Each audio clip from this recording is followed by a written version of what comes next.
D Khan کے لوگوں کے لیے میرا ایک میسج ہے. دیکھیں، ہماری طاقت آپ لوگ ہیں. ہم نے سیاست آپ لوگوں کے لیے کی ہے. ہمارے اوپر جو مشکلات آئیں اپنے ایک اصولی موقف کی طرف سے آئیں، ایک اصولی موقف کی وجہ سے آئیں. ہم بے غیرت نہیں ہیں. پریس کانفرنس ہم بھی کر سکتے تھے، لیکن ہم بے غیرت نہیں ہیں کیونکہ ہم ڈی خان کے نمائندے ہیں. کل کو ہم اگر کہیں جاتے ہیں باہر تو ہماری پہچان بطور ڈیرہ وال ہے.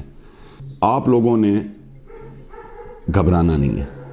ہم میدان میں تھے، ہم میدان میں ہیں، ہم میدان میں رہیں گے. عمران خان کے ساتھ ہم غیرت پہ کھڑے ہیں، ہم اصول پہ کھڑے ہیں، ہم پاکستان کے لیے کھڑے ہیں. اور میرا سب کے لیے میسج ہے، ڈیرے کے لوگوں کے لیے بھی، پاکستان کے لوگوں کے لیے بھی.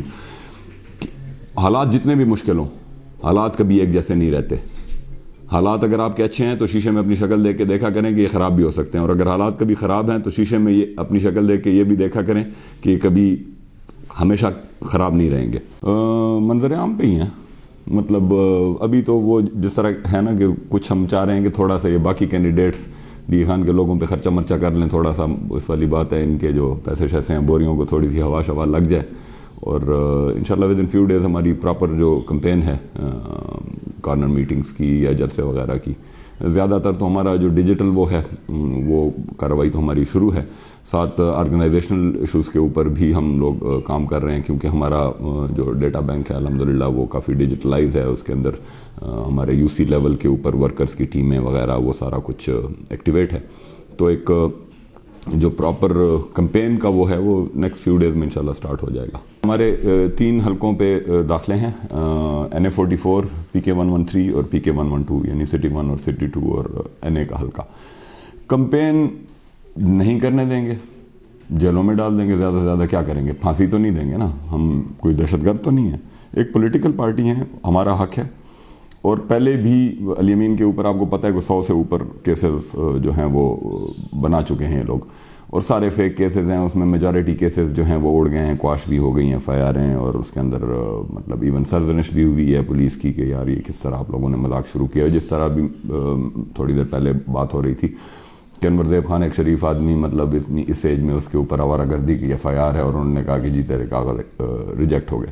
یہ اتنے بڑے بڑے نام چلے گئے، سینٹر میں چلے گئے، جی وہ فلانا چلا گیا تو فلانا چلا گیا تو اسد عمر چلا گیا تو یہ چلا گیا وہ چلا گیا. کوئی فرق پڑا؟ اسلام آباد کا میرے خیال میں کل سروے آیا ہے، PTI 60% پلس ہی ہے. تو کہنے کا مقصد یہ آغاز چلا گیا، وہ پہلے جی خٹک صاحب کے پاس چلا گیا. پھر جب اس کو پتہ چلا کہ جی خٹک صاحب کی تو داد نہیں کر رہی ہے تو لوٹا لوٹا کے نعرے لگتے ہیں. ابھی شاید اس نے مولانا صاحب کے ساتھ الحاق کر لیا ہے. اسی طرح ٹانک سے جس نے اعلان کیا تھا ان کے ساتھ وہ TLP میں شامل ہو گیا ہے. احتشام ابھی تک جو ہے وہ ٹکٹ نہ لے کے آزاد لڑنے کے چکروں میں ہے. تو یہ ان انڈیویجولز کے جانے سے کوئی فرق نہیں پڑتا. PTI کی پاپولیرٹی، اگین جس طرح میں نے کہا کہ PTI کی پاپولیرٹی یا PTI کی آئیڈینٹی عمران خان ہے. عمران خان کو کسی کے جانے سے فرق نہیں پڑا، تو ہمارے لوکلی بھی کسی کے جانے سے ہمیں کوئی فرق نہیں پڑتا. آئیڈیالوجی کا ووٹ ہے، ووٹ عمران خان کا ووٹ ہے، کیونکہ اس نے وہ شعور دیا، اس نے وہ میسج دیا. میں اگر آج ہوں اور اگر مجھے 4 یا 6 یا 10 لوگ سنتے ہیں، وہ اس لیے سنتے ہیں کہ they see in me a relaying device of Imran خان's message. میں اگر آج آزاد کہہ دوں نا کہ جی میں PTI کے ساتھ نہیں اور میں آزاد الیکشن لڑتا ہوں، شاید میں کونسلر بھی نہ بن سکوں. ابھی کل خیبر پختونخوا کی حکومت نے ایک قانون کی کیبنٹ نے اپروول دی ہے جس کے مطابق وارنٹ کے بغیر آپ کسی کو پکڑ سکتے ہیں. بھائی یہ کس دنیا کا قانون ہے؟ کیا ہم کوئی افریقن بنانا ریپبلک بن گئے ہیں؟ تقریباً بن تو ہم گئے ہی ہیں. میں تو اس کو معذرت کے ساتھ کہ کسی کو برا لگے کدو ریپبلک ہی کہوں گا جو اس وقت اس ملک کے اندر حالت شروع ہے. اور انصاف کے جو سب سے بڑے ادارے ہیں وہ مردوں کو انصاف دلانے پہ تلے ہوئے ہیں کہ جی بھٹو صاحب کا کیس سن لیا جائے، لیکن جو زندہ ہیں ہزاروں لاکھوں کیسز ان کے پاس پینڈنگ ہیں، ان کی طرف کوئی توجہ نہیں ہے. نواز شریف کی نااہلی جو ہے وہ ختم کرنا اس وقت ملک کا سب سے اہم مسئلہ ہے. وہ جی لائیو ٹیلی کاسٹ ہو رہا ہے، وہ جی یہ ہو رہا ہے وہ ہو رہا ہے. توبہ کے دروازے کھلے ہیں بھائی. اگر توبہ کے دروازے کھلے ہیں تو جیلوں کے دروازے بھی کھول دو. جس نے بھی قتل کیے ہوئے ہیں، جو بھی دہشت گرد جیل کے اندر ہے، وہ بھی توبہ کرتا ہے، پھر اس کو بھی باہر چھوڑ دو. تو یہ دوہرا معیار اور یہ ایک فسطائیت، سادہ الفاظ میں فیشزم جس کو ہم کہتے ہیں، فیشزم کا جو ایک یہ شروع ہے ایک ان اینڈنگ اسپیل، اس کو ختم ہونا چاہیے. الیکشن کا جو ہمارا ایکٹ ہے اس کے اندر 62-63 کی کوالیفیکیشن، آئین کے 62-63 کی کوالیفیکیشن یا ڈسکوالیفیکیشن اس کی کرائٹیریا ہے.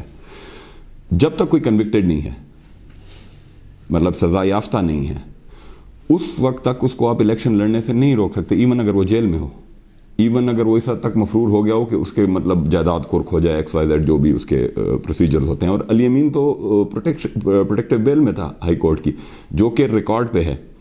ڈسٹرکٹ پبلک پراسیکیوٹر سے جب رائے مانگی گئی RO صاحب نے، تو اس میں اس نے کلیئرلی لکھا ہے کہ یہ بندہ ایبسکانڈر نہیں ہے اور اس کو ہائی کورٹ نے بیل دی ہوئی ہے. تو RO صاحب کی مجبوریاں، شاید واٹس ایپ پہ ان کو کوئی آرڈر شارڈر آ گیا ہوگا کہ بھائی بس تو گڑز مار، انہوں نے گڑز مار دیا. لیکن انشاءاللہ وہ فیصلہ ان کا اٹھ جائے گا. دوسری بات یہ دیکھیں، campaign age is just a number, اور الحمدللہ میجر صاحب کے 3 مشٹنڈے بیٹے ہیں، تو کمپین شمپین ہم کریں گے.